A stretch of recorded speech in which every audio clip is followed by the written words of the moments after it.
Hello and welcome to episode 10. Back here again with Mr. Yubin. Hello. So today I want to pick apart the pop culture fanatic of Schrodinger's cat and what does it mean. Do you want to explain it, Yubin?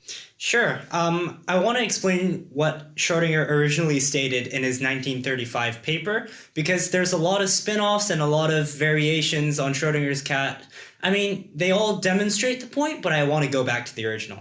So in 1935, Schrödinger proposed this thought experiment. Place a cat in a closed steel chamber and place a radioactive atom inside it. Now, decay of a radioactive atom is a completely random process. So, logically, we will not know whether the cat is alive or dead until we open that steel chamber. Now, Schrödinger stated that using the Copenhagen interpretation, which is one type of interpretation of quantum mechanics, the cat will be both alive and dead at the same time. Now, it's important to note that Schrödinger didn't come up with this thought experiment to demonstrate how quantum mechanics works. Rather, he came up with this thought experiment to demonstrate how absurd quantum mechanics is. That's right. He didn't come up with this to demonstrate how logical it is or how it actually is supposed to work. He came up with this to demonstrate that quantum mechanics makes no sense. Nick, can you go on with the interpretation of that? So, the interpretation of it, as people see it, the cat either alive or dead, in which the cat is simultaneously living in both states at once.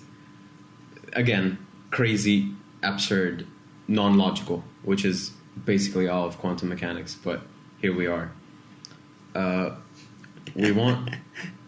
After you open the box, the math says that the cat does live in both states at once, and once you open that box, you eventually see what state it is currently in.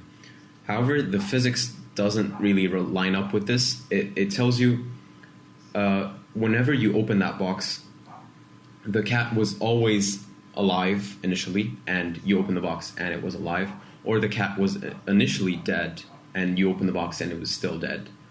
So that's why it's such a confusing topic and why everything is so weird.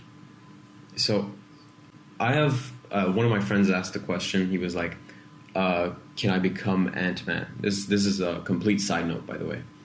Can I become Ant-Man? So if you don't know what Ant-Man is, he basically, you know how like your atom is like 99% space because there's a huge distance between your nucleus and your electron on the outside?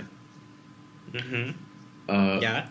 Ant-Man decreases that distance to become smaller, essentially, right?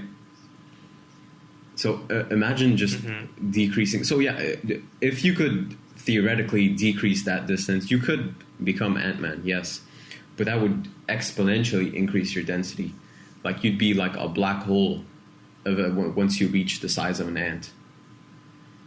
Basically it. Side note complete and question answered. Thank you.